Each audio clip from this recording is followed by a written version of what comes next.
Vamos mergulhar direto em um dos momentos mais tensos, polarizadores e absolutamente decisivos da nossa história.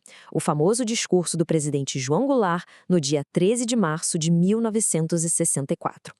O nosso objetivo nessa análise é puramente investigativo, tá? Sem tomar partido de jeito nenhum. A ideia aqui é destrinchar de forma 100% objetiva o que realmente foi dito naquele dia, usando as próprias palavras do presidente para entender de vez essas propostas que balançaram o cenário político da época. Para a gente entender a fundo o guarda-chuva das chamadas reformas de base, vamos passar rapidinho por 6 pontos-chave. O comício da Central, a redefinição da democracia, a reforma agrária, a nacionalização e economia, as reformas constitucionais e, claro, as tensões e o desfecho. O roteiro está traçado, então vamos nessa. Ponto 1. O comício da Central, 13 de março de 1964. Enfrentando uma resistência enorme no Congresso, o presidente João Goulart tomou uma atitude super estratégica e inédita. Ele simplesmente pegou a pauta das reformas e levou direto para a rua, criando um diálogo frente a frente com a população. E não foi qualquer evento, não. Estamos falando de 200 mil pessoas no Rio de Janeiro. Para colocar isso em perspectiva, é quase a lotação máxima histórica do Maracanã antigo. Um mar de gente fortemente mobilizado pelos sindicatos e lideranças operárias. Foi, sem dúvida, um mega evento que conectou o executivo diretamente com as massas trabalhadoras. Ponto 2. Redefinindo a democracia, a batalha ideológica. Logo depois dos agradecimentos, a coisa muda de figura. O discurso deixa de ser uma simples lista de projetos e vira uma verdadeira trincheira narrativa sobre o futuro do Brasil. Uma linha ideológica muito nítida e traçada ali. De um lado, o governo cravando que a verdadeira democracia era a garantia de liberdade de reunião, justiça social e o povo na praça. Do outro, descrevendo a visão da oposição como uma tentativa de calar o povo, atacar sindicatos e proteger monopólios. Era uma estratégia retórica claríssima para deslegitimar as críticas logo de cara.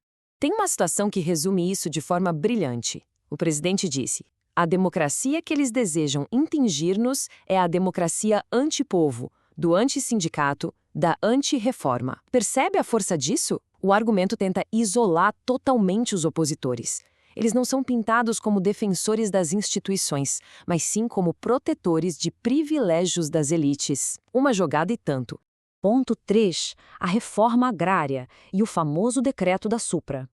Essa era, com certeza, a joia da coroa e a grande vitrine de toda a agenda. No meio do comício, foi anunciada a assinatura do decreto da Supra. Basicamente, ele permitia desapropriar por interesse social as terras inexploradas ou subutilizadas que ficassem nas margens de rodovias, ferrovias e açudes públicos. Mas um detalhe crucial que o discurso bateu muito na tecla. Isso não era a reforma agrária definitiva. Era vendido como um primeiro passo, uma medida emergencial para acabar com a especulação de terras. E para tentar legitimar uma medida radical dessas num país de maioria esmagadora católica, veio uma sacada retórica super interessante. O presidente citou diretamente os ensinamentos sociais cristãos e o recém-falecido Papa João XXIII. Ao dizer que a doutrina católica defendia o direito natural aos bens da terra, o governo tentava criar um escudo para rebater aquela acusação constante de que a reforma era um projeto comunista. Mas o argumento não ficou só na religião, não. O discurso listou metodicamente exemplos empíricos pelo mundo. Trouxeram para a roda o Japão da era MacArthur, a Itália, o México e a Índia. A ideia era mostrar a imensa quantidade de terras distribuídas lá fora e como esses governos pagaram por isso com títulos de longo prazo. A lógica era simples. Olha, nações capitalistas e democráticas do mundo inteiro precisaram acabar com os latifúndios improdutivos para conseguirem crescer. Só que a gente esbarra num problema gigantesco que foi o núcleo da crise. A nossa Constituição, na época, exigia que desapropriações fossem pagas previamente, à vista e em dinheiro vivo. A argumentação do governo era incisiva. Pagar grandes latifúndios à vista não é reforma, é um baita negócio para o dono da terra e a falência do Estado. Por isso, a tese batia na tecla de mudar a Constituição para permitir o pagamento parcelado com títulos da dívida pública. Sem essa mudança, qualquer reforma profunda era impossível. 4. Nacionalização e economia. O petróleo e os aluguéis. A atenção não ficou restrita ao campo. Durante o evento, o governo solta uma bomba para o setor industrial também. A encampação, ou seja, a nacionalização na marra de várias refinarias privadas de petróleo, como Capuava e Ipiranga. Esse movimento tentava colar na imagem nacionalista do Getúlio Vargas. Era a ideia de entregar as riquezas de volta para o patrimônio nacional, um discurso que obviamente levantou a multidão e os sindicatos. E correndo em paralelo, vem uma medida direto para o bolso do trabalhador da cidade: o controle dos aluguéis. Havia uma crítica duríssima aos preços abusivos de moradia. O governo baixou uma regra, proibindo cobranças atreladas ao dólar. Todo o pagamento tinha que ser feito obrigatoriamente na nossa moeda, o cruzeiro, prometendo cair matando na fiscalização contra a exploração dos inquilinos. Ponto 5. Reformas constitucionais e a ampliação do voto. As exigências iam muito além da economia. Elas mexiam no coração da estrutura política. Exigia-se uma reforma eleitoral gigante. O voto seria estendido para todos maiores de 18 anos e, pasmem para o contexto da época, a inclusão do voto para analfabetos. A regra de ouro seria: quem pode votar, também pode ser votado. Além de tudo isso, ainda colocaram na mesa a reforma universitária, num aceno claríssimo para trazer um movimento estudantil de vez para a base de apoio do presidente. E por fim, ponto 6. Tensões e o desfecho. O prenúncio de uma crise.